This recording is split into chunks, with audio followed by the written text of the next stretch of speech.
oportunidade que a misericórdia divina nos oferta. Todos os dias, quando nos damos conta de que conseguimos abrir os nossos olhos e despertarmos para a vida, é o toque da misericórdia sobre nós, nos oportunizando fazer daquele dia um dia de oportunidades.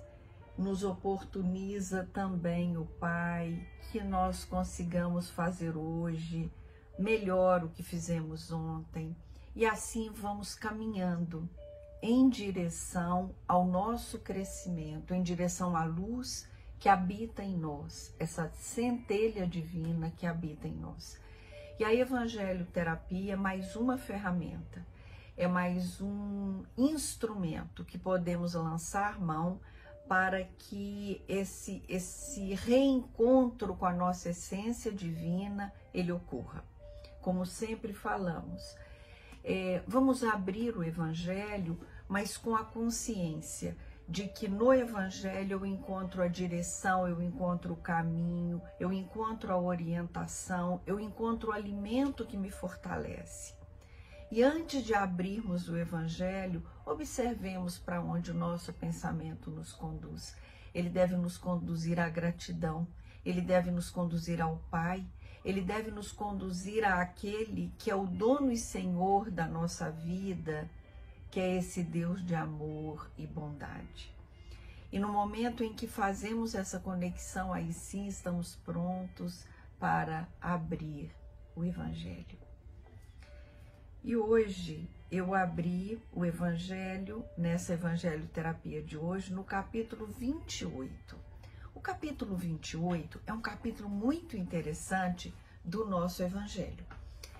É um capítulo em que lá contém uma coletânea de preces.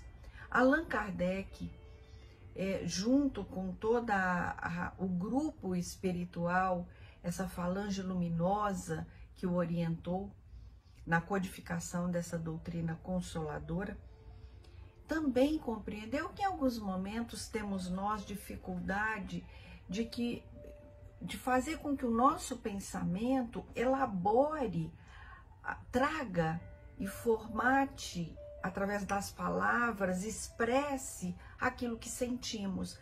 Então lá nós temos uma coletânea de preces onde existem motivos, razões que nos levam a uma prece. E que às vezes as palavras, até mesmo provocado pelo sentimento de solidão, até mesmo provocado pela confusão dos pensamentos diante de uma situação muito difícil. Então, meus irmãos, busquem o capítulo 28 do Evangelho e lá vocês encontrarão a coletânea de preces. E aí eu abri e caiu, né? Eu abri nesta página, e nesta página, no item 15, tem um título: Para afastar os espíritos maus. Então, isso quer dizer que muitas vezes nós temos companheiros que não são bons, mas por que os temos? Vamos ver então o que nos diz Mateus. Ele diz assim: Ai de vós, escribas e fariseus hipócritas, que limpais por fora o copo e o prato e estais por dentro cheios de rapinas e impurezas. Fariseus cegos, limpai primeiramente o interior do copo e do prato, a fim de que também o exterior fique limpo. Ai de vós, escribas e fariseus hipócritas, que vos assemelhais a sepulcros branqueados, que por fora parecem belos aos olhos dos homens, mas que por dentro estão cheios de toda espécie de podridões. Assim, pelo exterior pareceis justos aos olhos dos homens, mas por dentro estáis cheios de hipocrisia e de iniquidades. Mateus 23, de 25 a 28. E na coletânea de preces, é muito muito importante, porque antes da prece tem um prefácio. Esse prefácio, ele elucida a razão e o entendimento da necessidade da prece. Vamos então à leitura do prefácio. Diz assim: os espíritos maus somente procuram lugares onde encontrem possibilidade de dar expansão à sua perversidade.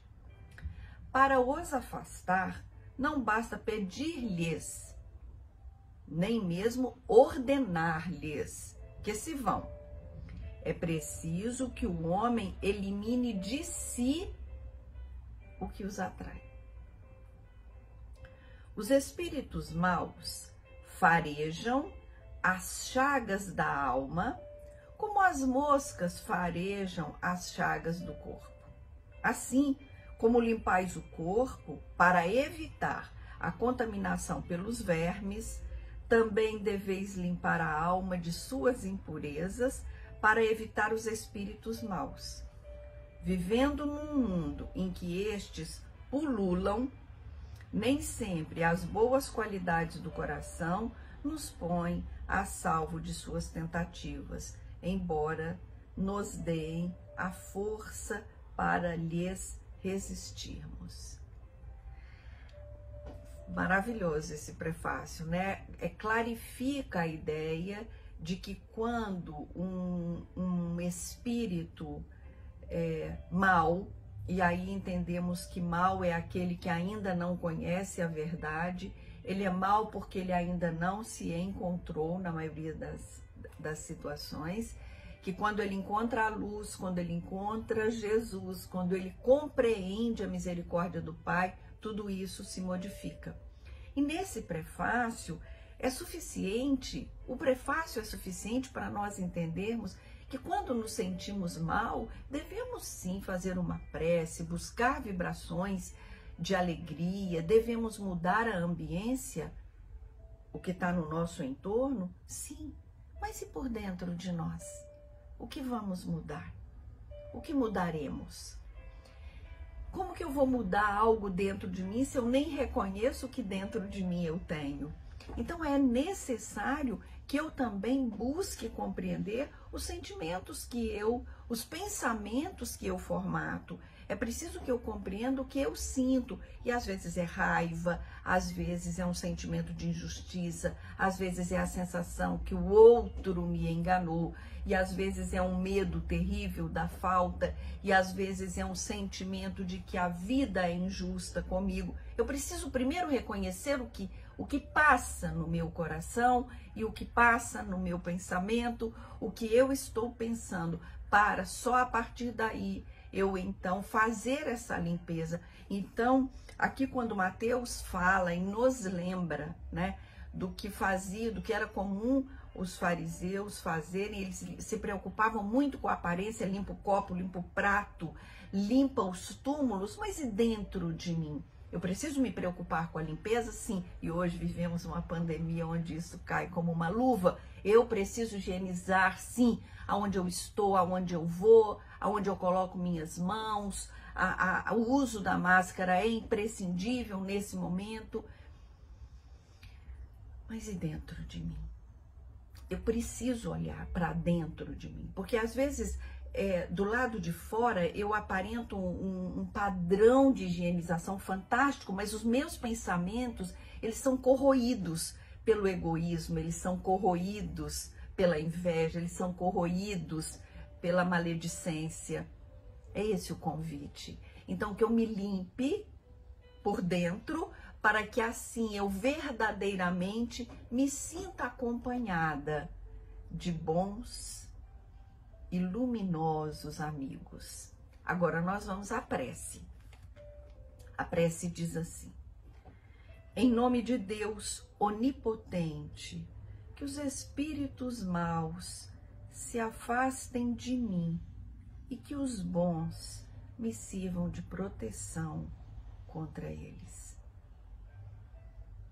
Espíritos malfazejos, que inspirais maus pensamentos aos homens, espíritos velhacos e mentirosos, que os enganais.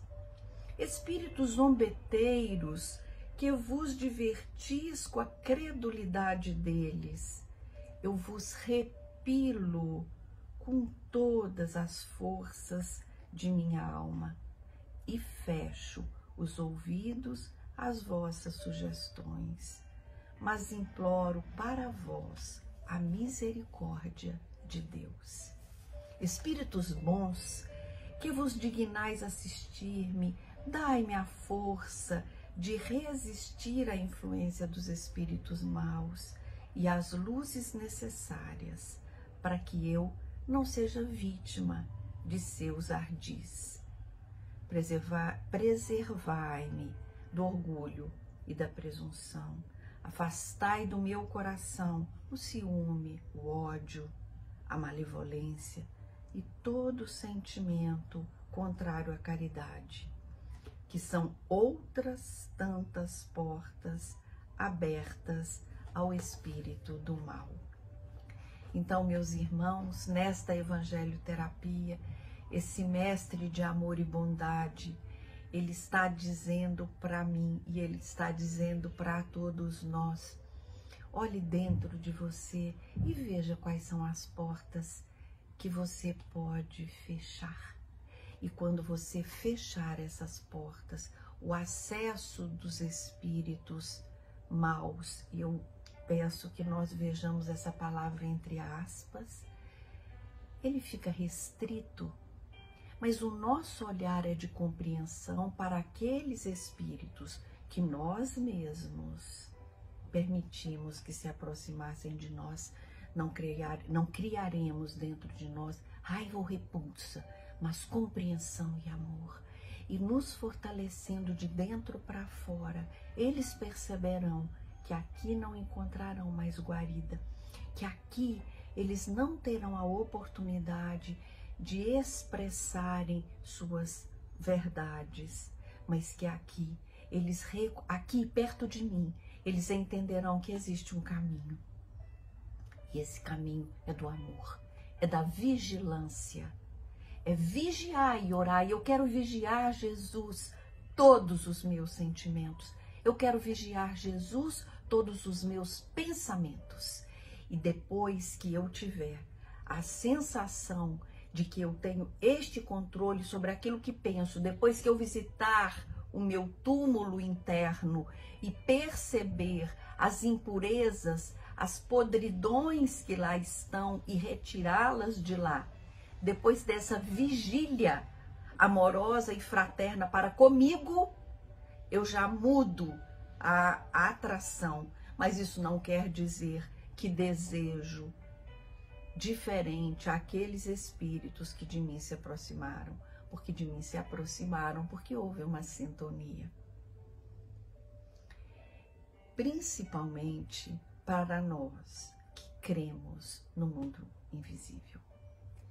Assim sendo, meus irmãos, que todos tenhamos uma semana de paz. Graças a Deus.